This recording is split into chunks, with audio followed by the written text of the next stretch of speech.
Good. How are you? How I'm are you? doing well. That's good to hear. Yeah, I know you seemed you were very excited about doing this interview. I was. I mean, I am. That's cool. I Why? appreciate that.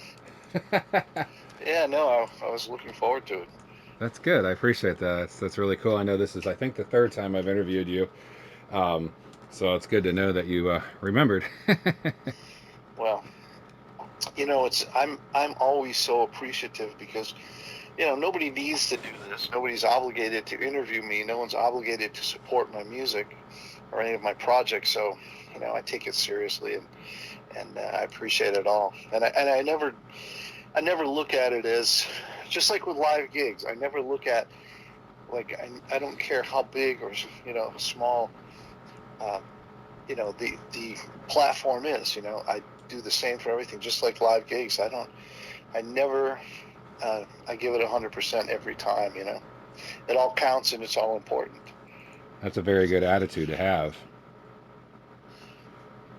So, last time I spoke with you, obviously we were talking about the latest Rod's album, and now you've got a brand new Canedy album called Warrior. But this is actually the second Canedy album. You had an album that I reviewed years ago called Headbanger, but that was more like a solo album for you, right? Where you kind of played It most of the was. instruments.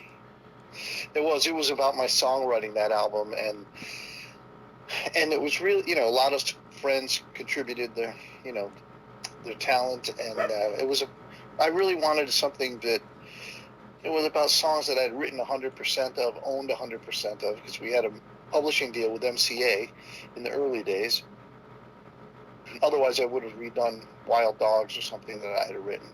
But I wanted it to be that. I wanted it to be everything that I had written, all the riffs, all the vocals, the melodies, and all the lyrics. And so that's why I basically did that album. I figured people knew I could play drums. But it was really not a pleasant experience. The guy I was working with was insecure and arrogant and obnoxious. That was me, and big Okay. pain in the ass. Big pain in the ass. I was insecure. At one point, Rob Reiner had to talk to me about it. I was like, Rob, I had trouble playing this one song, My Life, My Way. It's such an important song. I wrote it about my two friends who both passed away, and it's really important, and I just can't get the groove, and it's simple, but and he had to give me the producer pep talk, and then I went up and played it. But honestly, it was, I'd always worked with other artists, realizing their vision, and I never wanted to do it again. I thought, this guy I'm working with is the biggest jackass. I never want to work with this guy again. And so when it came time, and I've been looking for musicians locally. This just happened to the Canedy thing just happened because the bass player Tony and we did a project for. I was asked to contribute a track to the Gods CD, tribute to the Gods, and so we did "Gotta Keep Her Running" with Alan. I can't think of his name now, of course. You talking about the band from Um, Columbus, the Gods? yes, the band, Okay. right, and from the '70s, and Right. so we did that, and Tony was the lead singer on that, and we liked working together in the studio, but Tony had a band called TLC, which had nothing to do with hot women, attractive ladies. It was nothing. It was just Total Lost three Cause. Yeah. three guys. It was called Totally Lost Cause, but they called it TLC, and so they were trying to work on some material, and their drummer just wasn't able to make the dates, to work. He had his job commitment or something, and so they had a TV show. They asked me to do the TV show with them, and I did that. And then we decided we'd start working on stuff. So, like a year and a half or 2 years later, we wound up with an album, and we became a band. When you're working like that, um, you become a band, and working regularly and working on the music. And they had worked together, the three of them. So they had to adjust to me. I had to adjust to them. There's a little give and take on both sides, and ultimately, we really worked well together. And Tony and I have been in the Jeffrey James Band, which is an 8-piece horn band, for 7 or 8 years now, I guess. And we always laugh about Tony, because Tony came into the Jeffrey James Band, which is an all cover band. And somewhere when he was young, he bought a Black Sabbath album, and he went into the parallel universe of heavy, and he never came out. So he literally didn't know the pop songs we were doing. We joke about it, like, Tony, we're learning a new song by this band you've probably never heard of, the Beatles. because he literally doesn't know someone, like, just not, he just refused to listen to anything except heavy music. And so, but all those guys listen to a lot of modern heavy music as well as, their roots. And I think that's what kind of came out in this album, the fact that we all shared common roots, and we all listened to modern music as well. So I think that was the how this album really came to have the sound and style that it does. So the Pennsylvania band Totally Lost Claws, with you helping out on drums, has basically become Canedy, and that's the album Warrior, correct? That's correct. Uh-huh. Okay. And the Now, sad thing is that TLC, no hot chicks. Canedy, no hot chicks. no big deal. Now, Yeah. when you did Headbanger a number of years ago, you mentioned that was a lot of your solo stuff. There was nothing left over from when you wrote the Hollywood album with the rest of the Rods back then, was there? Wait, I'm sorry. Would you repeat that? It kind of broke up for a second. Okay, when you did the Headbanger album, the Yeah. solo album you did a number of years ago, you said there was stuff from MCA. There was no material from when you did the Hollywood album with other members of the Rods, was there? No, I didn't do any of that.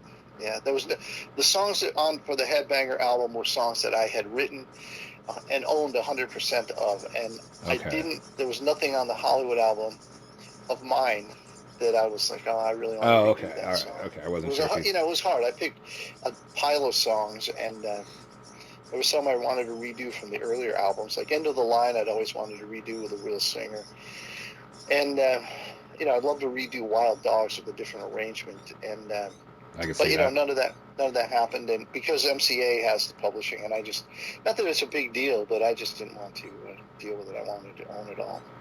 Well, before we get really into talking about your solo stuff, one thing I wanted to say, I think I remember when I reviewed that Canedy Headbanger album. Didn't you have a song called "The Code" that you wrote for Ronnie James Dio?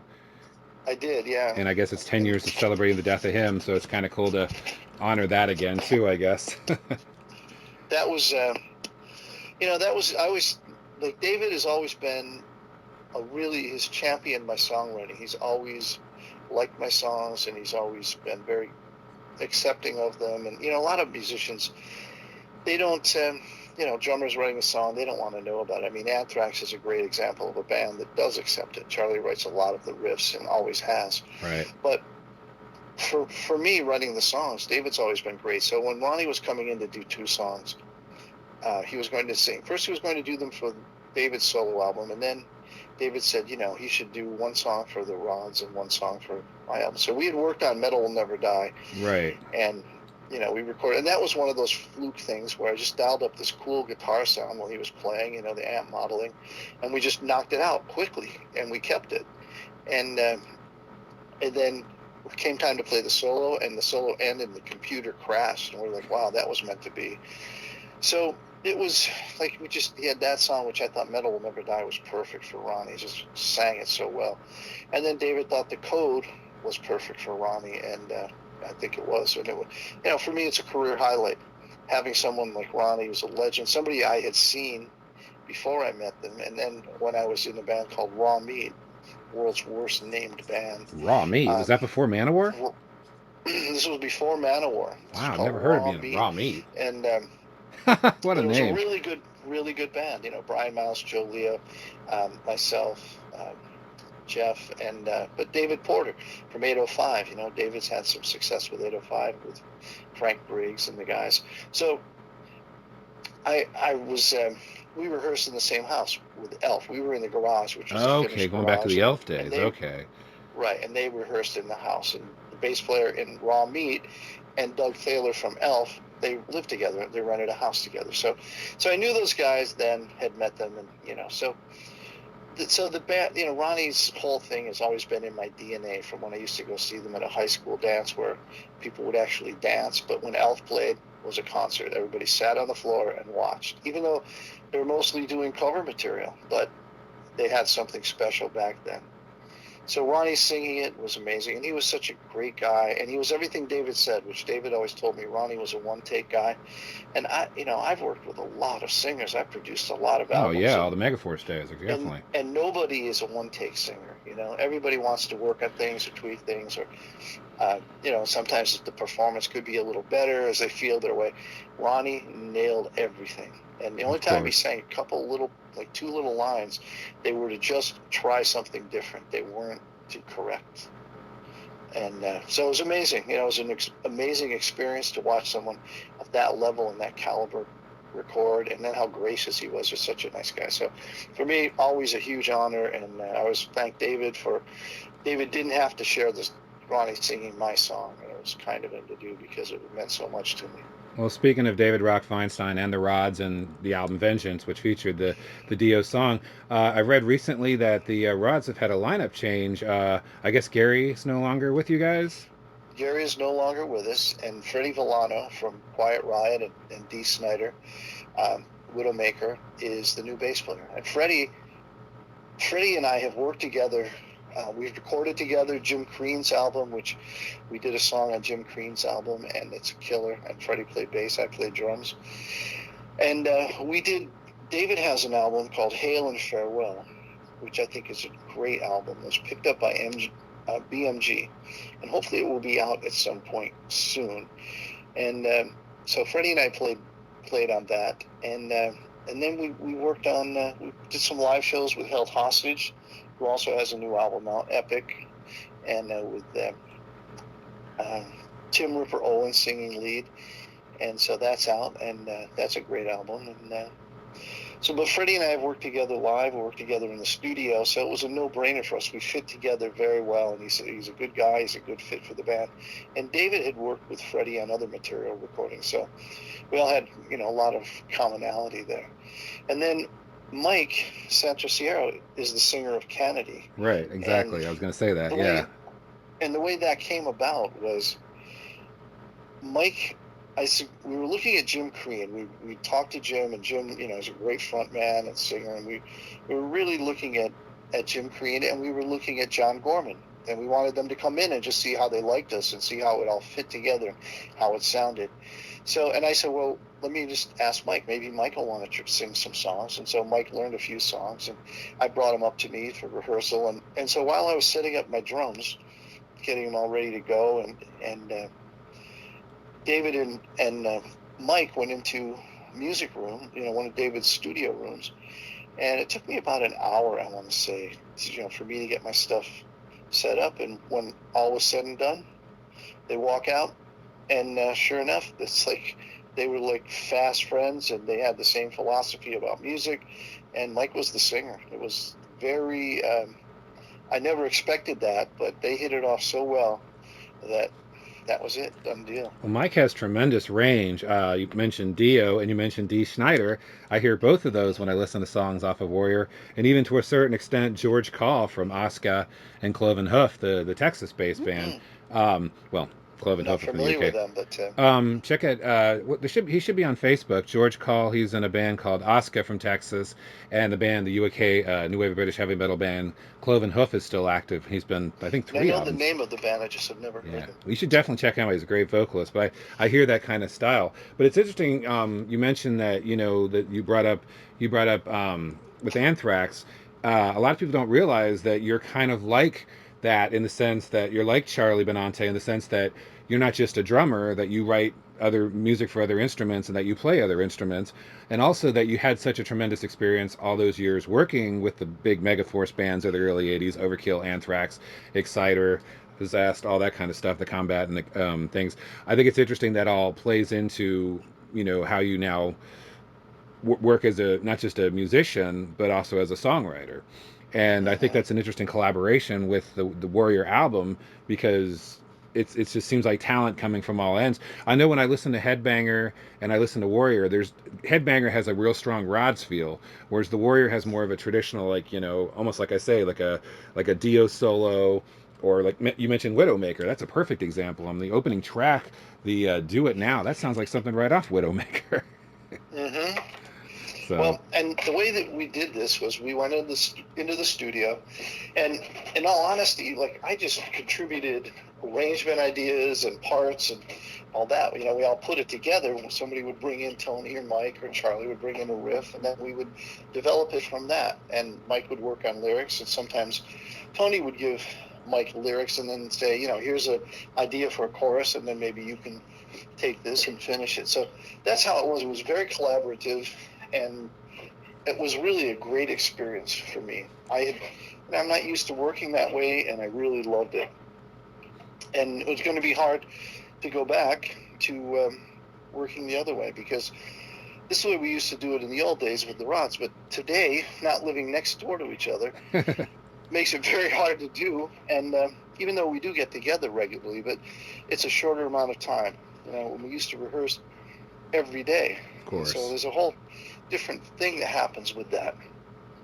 Now, does Mike write a lot of the lyrics? Because it just seems like okay, I was gonna say, it seems like there's a lot of themes going on, especially the title track and the video.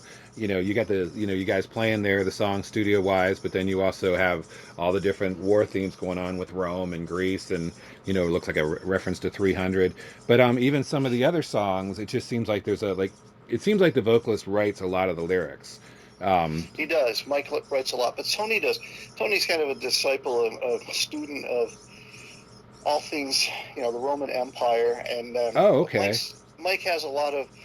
He's very philosophical, and so and so they work together. But Mike writes the majority of the ideas, but Tony contributes quite a bit too, both in riffs and songwriting, as well as lyric suggestions.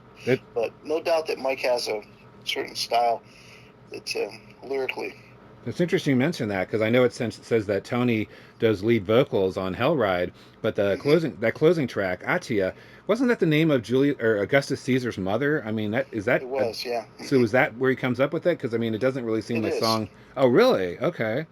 Because that sounds so dynamically different, but I don't know. I think of the TV show that was on HBO about 11 years ago called Rome, and one of the characters' name, played by Polly Walker, was Atia, and I was like, well, of course, I studied the classics myself, and I knew that was the mother of Augustus Caesar, but I just thought maybe I was just reading way too much into it. But then you say he's a study of the culture and antiquities. That's pretty fascinating. Yeah, no, he's really into it. He has tattoos, so he's really into it. Does he know any Latin? Pardon? Does he know any Latin? That's a good question. I don't know, but I believe he has. I want to say there's at least a Latin phrase tattooed on him somewhere. Oh, I'll have to tell him. So, I added him as a Facebook friend today. I'll send him a message in Latin, see if he knows it. Okay, yeah. So, but so for these guys, it was just a really good fit, and musically it was a fit, and the thing I liked the most, and we just did a live virtual concert this past Sunday. A virtual concert, okay. And listening back to it, it's like it sounds so much like the album, because Mike, as a vocalist, can nail everything he sings. He can. He's one of those guys he knows where his range is, he knows his strengths, and he knows how to write for that, so he can duplicate it every night. Tony and Charlie has written a guitar book. Charlie studied with Paul Gilbert, GIT grad. Charlie's a very well-educated and really talented guitarist, and you can hear it in the orchestrated guitar parts. He doesn't just play a riff and then, underneath, and then a rhythm, and then throw a solo on top of it. His parts are very orchestrated.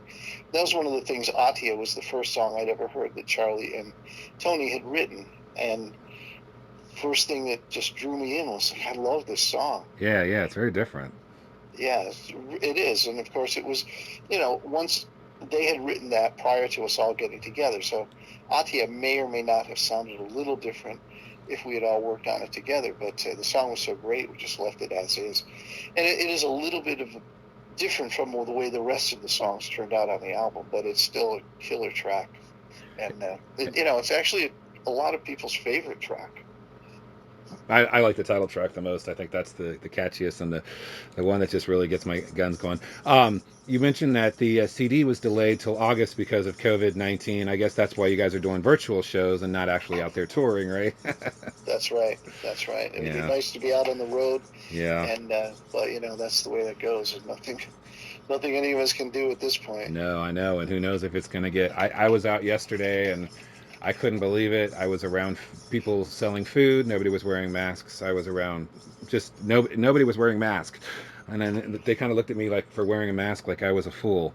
So I don't know. I'm not going to. I know. And that's, I say that too. I say, we don't need to shut it down as long as everybody's smart. But I see that too. It's like people don't realize that this could come back harder than ever, Yeah. Bigger, stronger. And so who knows? But I think if people are smart and they stay safe, we can be Exactly. moving forward. But if we wind up taking a step back, then it'll be drive-in theater. Then people will be tailgating at their cars for concerts.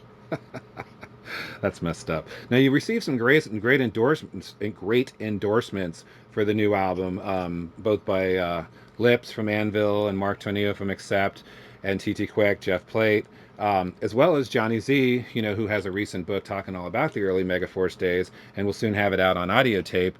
Um, how was it like working with Johnny Z back in the day? Working with all those great Megaforce bands and just. Well, Johnny is. What can you say about Johnny? Johnny and Marsha are really great people, and we've been friends for a long, long time. In fact, Johnny, just a little trivia, Johnny sequenced the Canedy album. Oh, really? Okay. He did. So, it's always been great working with John. He's a character. He's brilliant. He's really cool. And they're just a great group, And when Maria was with them, she was wonderful too. Now she's at Adrenaline PR. Right, yeah, PR. definitely. She's amazing. Metal Maria. Yeah, I know So it Metal was a Maria. great family, I mean, it's Eddie Trunk was there. Yeah, it was a great place, Yep. Yep. So. And you worked with so many great bands. I mean, you did Fistful of Metal for Anthrax, and you did the first Spreading Overkill the Field. Disease, Yep. Armed and Dangerous for Yep. Anthrax. Oh, you did Armored Dangerous too. Okay. I did, yeah, and Spreading the Disease. Which one did you prefer, Fistful, Spreading, or Armed and Dangerous? That's interesting. No one's ever asked me that question before. Oh, really? I would have thought that'd be a common one. Yeah, no, it's. I think it's hard to say because you have to remember Dan Lilker was playing bass on Fistful of Metal. Neil Turbin was singing vocals. lead singer. Yep. Right, so it was a different band. Oh, entirely different sound. They weren't even thrash. An entirely different sound. And so, I loved it. I loved working with those guys. Neil is still killing it, and Neil is just such a great singer, and powerful singer. So, I don't know. But then when Joey is the voice of Anthrax. Anthrax to Absolutely. me. And no disrespect. I don't know John Bush, but no disrespect to him. But, it just Joey is the sound, and, always will be for me. And I think we knew that when they were, Matt Fallon was singing lead for them, and he just, after a week in the studio, I'm like, this guy is not going to get you to the major label. Right. And so they immediately made the decision to, said, get Johnny on the phone, and I got Johnny on the phone, and they went in and told him what was going on, and he said, let me talk to the guys. They went into the conference room. 5 minutes later or less, they came out, said, John wants to talk to you. And I picked up the phone, and I said, hey, John, what's up? And he goes, put him on a bus, and hung up. And that was it. So now they're in the middle of doing Spreading the Disease, and they have no lead singer. And that was a ballsy move, and I've always respected them for that because they always did what it took to get to the next level. And so fortunately, I was able to locate Joey Belladonna through my friend Andrew Duck McDonald, who did the Thrasher album. And of course, right, you did the Thrasher album. Exactly. Exactly. And so, Duck recommended him, and so we brought Joey in, and it was really clear from right away that Joey was there was something different that elevated the band. It made them different from all the other thrash bands, and it was something cool. And Joey wasn't used to singing that. He was singing Joe Perry stuff at the time, and so this took an adjustment because we have to remember this was the changing of the guard. Thrash metal was not something everybody had on their palette, as musicians. And so, but Joey got it, and very quickly, and it was to me. So that's why I say it's just Joey is the voice of Anthrax. But as far as both albums, I love them both. I think they're great, and I think Armed and Dangerous was the transition. Right, it was a transition, right? Piece. And but Dan Lilker is a great bass player, and of course went on to do great Nuclear things Assault. with Nuclear Assault, yeah. Oh, and everything else, yeah. And also SOD, Oh, of course, Scott, definitely SOD. Yeah, SOD, and so, but of course, Anthrax with Joey and Dan Spitz. I love working with all those guys. And Charlie's a monster. Charlie was just such a great drummer. There was never anything to say to Charlie except, wow, that was cool.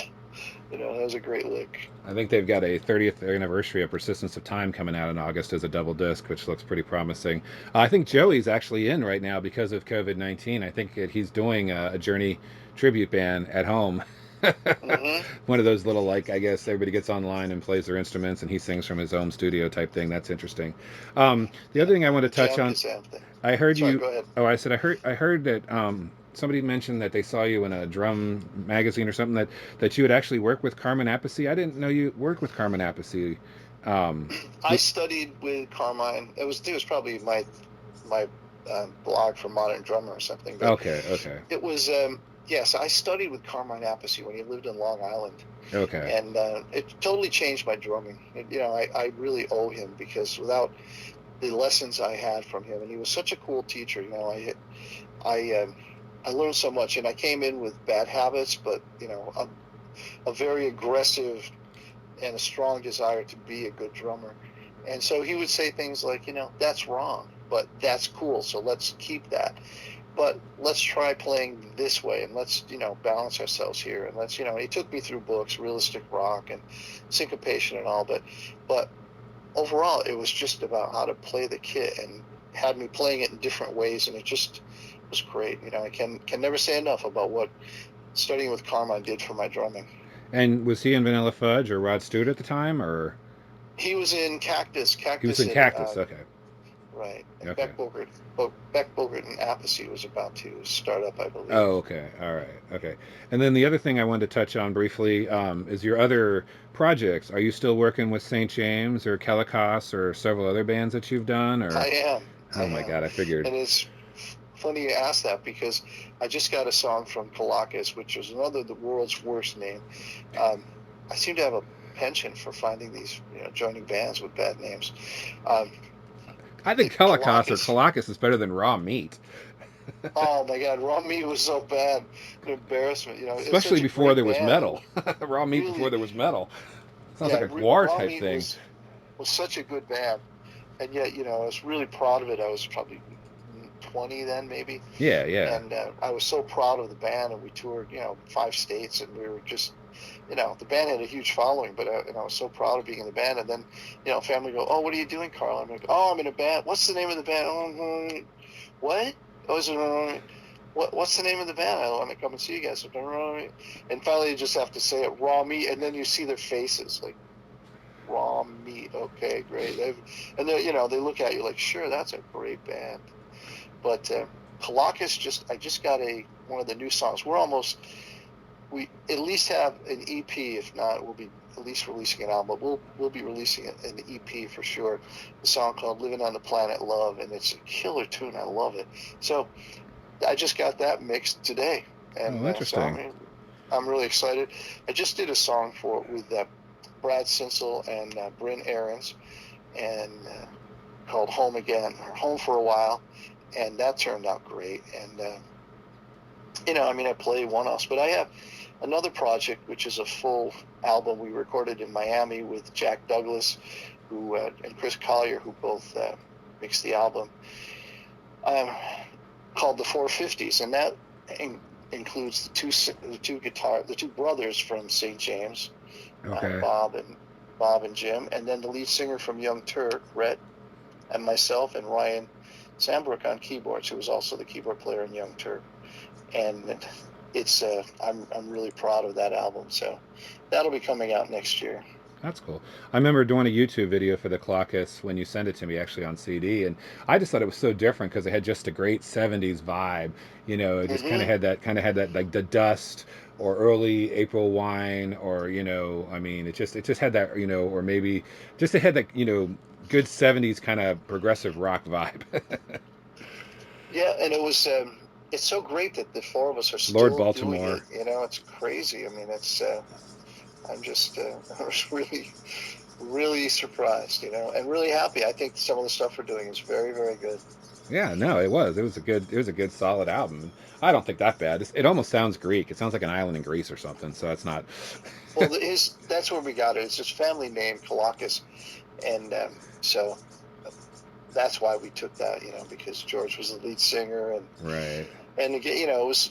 I don't think it was the wisest choice in terms of You know, you want to be kind of easy to remember, and then there was this thing Kalakar out at the time, you know, some commercial or something. So people just Helicos, Kalakar, you know, nobody got it right. It's like I always remind young bands that I work with when I hear them coming up with names, like it's the Oneaters. Yeah, but you know, it's cool, man. I'm like, no, it's the Oneaters. Nobody's gonna get it. It's not the Wonders. ONED, ONEDR. It's not. It's going to be the Oneaters, and it's going to be whatever. Like Helicos is not. It's never going to be Colossus. It's going to be Helicos. Well, I remember when I first So heard the Rods, I was like, oh, that sounds very sexual because I just heard Rod of Iron by Lizzie Borden. And I'm like, oh, mm-hmm, Rod, the Rods. But then I saw the cover and I'm like, oh, like Hot Rod. Oh, okay, I get it. mm-hmm, Maybe there's a and double that's where it came entendre, from. but David's guitar was painted that way, and he was really into cars. And there was a guy in town, a couple of brothers, and we actually did our Hurricane video with that car. So that's where it really came from. But, you know, again, an odd choice. You know, if we were to do it again, I don't know that it would be the Rods. well, I guess it's going to The be the double Rods. entendre, you know, was like, you know, kind of cool when you're young and like, oh, yeah, but it's not. You know, Right, right, it's, right. you know, and then later on, then you grow up, and then you're like, oh, boy, that was okay.